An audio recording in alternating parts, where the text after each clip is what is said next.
Looking at some other sports for UNK off the track, looking at women's tennis, they were up against Northwest Missouri State, who's rated number 30th in the country at 14-5, 5-3 in the MIA. They had a match against them at Harmon Park in Kearney yesterday, and they lost in that matchup 5-2.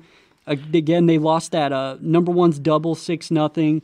Number two doubles, they ended up falling 6-2, and then in the number three doubles, they actually won that one 7-5. But just wasn't looking too good, and this got all rescheduled due to the weather that we're supposed to be having tomorrow. So for those of you, I guess all the listeners are probably in the Kearney area.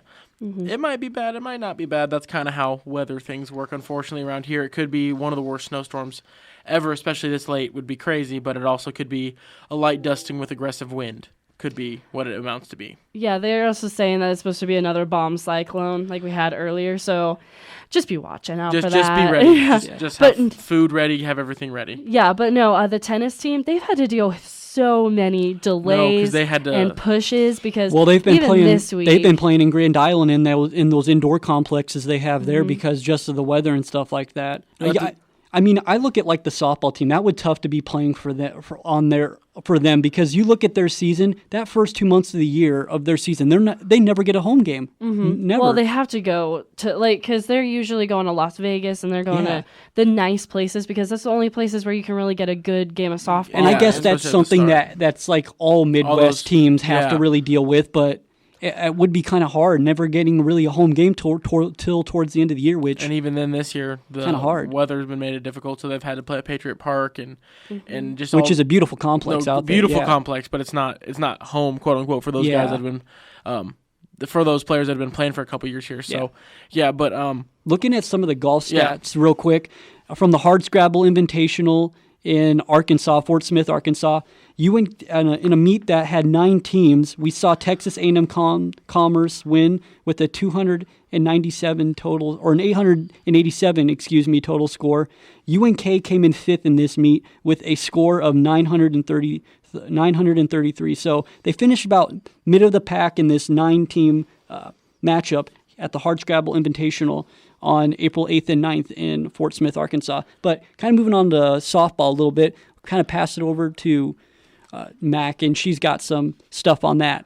Okay, so probably the most impressive things that I've ever heard coming from the softball team this season for sure. is Erin Hallman. She picked up 2 saves, and she had 6 home runs against Hastings. A super bright spot for the UNK softball, for sure. Yeah, they ended up winning 8-6, so pretty much needed home runs. They needed their home runs. Yeah. So, a majority of them were scored by Hallman, so that was really interesting. So now the Lopers are 14-18, and even though that they were playing an NAIA school, which was Hastings, it still counts because those schools can get really competitive. And especially we saw that in basketball this year. The guys ended up losing to Hastings College, so I mean, you never know. No, and it's. Like things like that, I think baseball is such a big thing where it not baseball, softball. I'm treating them as like the same type of thing where like you have slumps and you have hot streaks and you just need something to get that hot streak started. Mm-hmm. I'm not saying that she's gonna come out and hit 6 home runs every game, but like having that confidence be put under your belt is always a positive thing that can happen, and it always really would be what I guess is a good thing to try and launch off on as we get closer and closer to conference play, which I believe is right around the corner. Yeah, but. It's right around the corner. Well, and if you look at the MIAA, they've done a pretty decent job. We talked about them playing an NAIA school in this matchup, but they've had some wins here in the MIAA. They struggled. We talked about it last week. 0-7 to start the year. Had a really tough start to the season, but again, they've really kind of come around and they've been able to do it here in the second half. I had the opportunity to go see them play against Northwest Missouri State and had a little bit of controversy in that first game. It had like a 6 or 7 run lead.